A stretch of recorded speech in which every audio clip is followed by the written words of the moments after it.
Renewal category के सभी छात्र छात्राएं जिन्होंने पिछले साल अप्लाई किया था और उसका नवीनीकरण करके इस साल उनको छात्रवृत्ति के लिए अप्लाई करना है, वे तो समझिए कि आपकी छात्रवृत्ति गई, मिलने वाली नहीं है।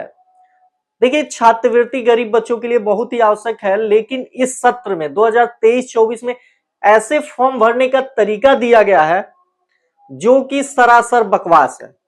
क्योंकि जो लोग पिछले साल छात्रवृत्ति पाए हैं, जिन बच्चों ने पाया है, उनका एनपीसीआई वेरिफिकेशन कराने का कोई मतलब ही नहीं है। लेकिन यहाँ पे जो कि कराया जा रहा है एनपीसीआई वेरिफिकेशन, जो कि एनपीसीआई का सर्वर एकदम क्रैश है, जिसका फॉर्म एक बार फंस गया तो उनका तो वेरीफाई होना समझ लीजिए 99% केस में होगा ही नहीं, वेरीफाई ही नहीं होगा, क्योंकि सर्वर ऑलरेडी 5-6 दिन से क्रैश चल रहा है। और आपने अगर गलती से भी एनपीसीआई वेरिफिकेशन में डाल दिया, फंस गया, तो लटका रह जाएगा। कितना भी वेरिफिकेशन दबाते रहिए, होने वाला नहीं है। जितना भी ये चीज होगा रिन्यूअल कैटेगरी के छात्रों के लिए होगा। क्यों? क्योंकि नए वाले हैं, मान लीजिए एक फॉर्म फंसा, अगला भर लेंगे, लेकिन जो रिन्यूअल वाले हैं उनका एनपीसीआई में फंस गया तो आप नया फॉर्म भी नहीं भर सकते। और एनपीसीआई वेरिफिकेशन कराते रहो, चेक एनपीसीआई स्टेटस देखते रहो, होने वाला नहीं है। ये सभी रिन्यूअल कैटेगरी के छात्रों के साथ हो रहा है। देखिए यहाँ पे जैसे कि आपको एक दिखा दें, ये किस क्लास का है, 11-12 के बच्चे का है। इसका एनपीसीआई में फंस गया, आधार प्रमाणीकरण ओटीपी द्वारा पिछले साल भी हुआ था, इस साल भी हुआ। मोबाइल नंबर सत्यापन, चलो ये ठीक है, पिछले साल मोबाइल नंबर ओटीपी से वेरिफिकेशन नहीं हुआ था, ये ठीक है, लेकिन आधार पिछले साल वेरिफिकेशन हुआ था, इस साल कराने की क्या जरूरत है। ऊपर से इस बच्चे का छात्रवृत्ति आया था, वो भी एनपीसीआई लिंक अकाउंट में आया था, लेकिन इस वर्ष एनपीसीआई वेरिफिकेशन में फंस गया। लगभग 15 दिन तो हो ही गए हैं फंसे हुए, 11वीं-12वीं का 15 दिन तो हो ही गया है फंसे हुए, जिसका फंस गया वो खत्म। इसके बाद से देखिए यहाँ पे 9वीं क्लास 9वीं-10वीं के छात्रों का पिछले साल छात्रवृत्ति आया था, वो भी एनपीसीआई लिंक अकाउंट में आया था, लेकिन इस साल एनपीसीआई में फंस गया। इसका तो समझिए लगभग 1.5 महीने हो ही गए, तब से ही वेरिफिकेशन में ही चल रहा है। आगे देखिए, आगे भी एक किस क्लास का है, मुस्लिम वर्ग का है, मुस्लिम वर्ग का है 9th-10th का रिन्यूअल कैटेगरी का, इसका भी एनपीसीआई में फंस गया है। एनपीसीआई का सर्वर क्रैश है। भाई साहब, जब छात्रवृत्ति पिछले साल आई थी एनपीसीआई अकाउंट में, तो सब करने की क्या जरूरत है। आपको जो करना है नए छात्रों के साथ जो भी फार्मूला अपनाना है आप अपनाइए, लेकिन पुराने छात्रों के साथ ऐसा आप क्यों कर रहे हैं। एनपीसीआई में फंस गया, जब तक वेरिफिकेशन नहीं होगा। एक तो कितना हो गया, नवंबर आने वाला है, फरवरी में आनी है, 3 महीने में फॉर्म भी कंप्लीट नहीं होगा, सर्वर ही क्रैश चलेगा, तब तक सत्र ही निकल जाएगा, छात्रवृत्ति कहां मिलेगा, फिर अगले साल नया छात्रवृत्ति के लिए अप्लाई करोगे। तो आपको करना कुछ नहीं है, आपको करना बस इतना है, आप यहां से देखिए, आप माई आधार में जाइएगा, माई आधार में उसके बाद से देखिएगा वहां पे बैंक लिंक अकाउंट स्टेटस आता है, एनपीसीआई लिंक वाला। तो माई आधार में लॉगिन करने के बाद वहां जाके देखिए कौन सा बैंक है, उसके बाद उसका स्क्रीनशॉट लीजिए और इन भाई साहब का स्क्रीनशॉट लीजिए।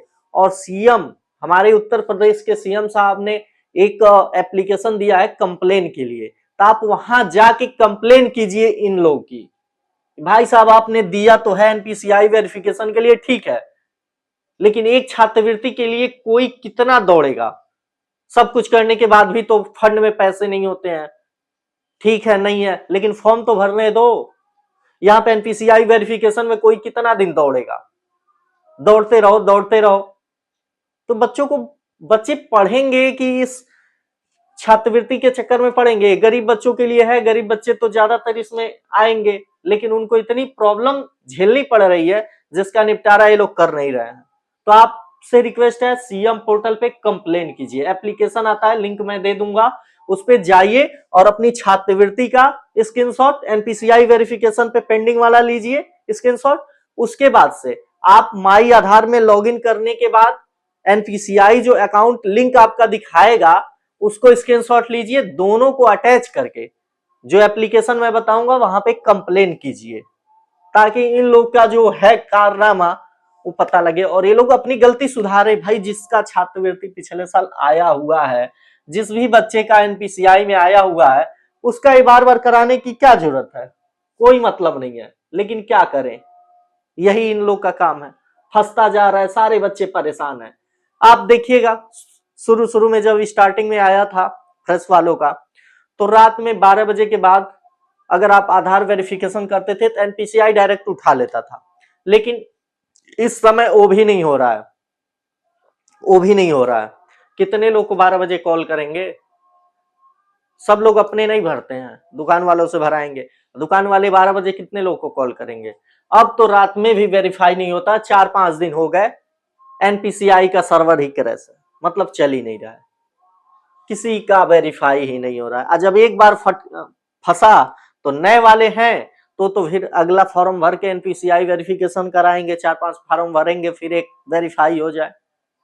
वेरीफाई होने के बाद से प्रॉब्लम क्या आती है, मुस्लिम वर्ग के जितने भी छात्र हैं, मुस्लिम वालों का वो नहीं निकल रहा है। सब कुछ होने के बाद मुस्लिम वालों का फाइनल प्रिंट आउट नहीं निकल रहा है 9th 10th के बच्चों का, तो भाई उसमें कोई क्या करे। एक जगह से अटके तो दूसरे जगह से निपटे तो तीसरे जगह अटकना ही अटकना है। तो भाई साहब लोग करते करते वेबसाइट लाते लाते इतना देर किए, उसके बाद लगता है सत्र निकाल देंगे, छात्रवृत्ति का क्या होगा। तो आपसे यही कहना चाहता हूं कि आपको जो एप्लीकेशन बताया गया है, सीएम पोर्टल वाला एक ऑफिशियल एप्लीकेशन है, जहां पे जाके आपको आईजीआरएस पे कंप्लेन करना है अपने एनपीसीआई लिंक अकाउंट का। और ये भी दिखाइए मेरा पिछले साल छात्रवृत्ति आया था एनपीसीआई लिंक अकाउंट में, स्टेटस इसका ले लीजिए कितना आया था छात्रवृत्ति, और एनपीसीआई लिंक अकाउंट का स्क्रीनशॉट, और इस छात्रवृत्ति के यहाँ पे जो है एनपीसीआई वाले का स्क्रीनशॉट, कि भाई काहे नहीं वेरिफिकेशन हो रहा है, क्यों लटका हुआ है। आप वहां पे कंप्लेन नहीं करेंगे तब तक ये लोग अभी सुधार नहीं करेंगे। तो रिक्वेस्ट है कंप्लेन कीजिए और वहां से निपटारा करवाइए इन लोगों को। जिनकी छात्रवृत्ति आई है उनको एनपीसीआई कराने की जरूरत नहीं है, क्योंकि ऑलरेडी पिछले साल वेरिफिकेशन हो चुका है एनपीसीआई, तो इस साल 4 बार कराने की कोई जरूरत है। हर काम एक ही काम 50 बार करवाया जाता है, लास्ट में जाके कभी कभी देता है कि भाई साहब फंड में पैसे की कमी है, तो क्या करे कोई। ठीक है, आगे कोई प्रॉब्लम हो तो पूछिए। धन्यवाद।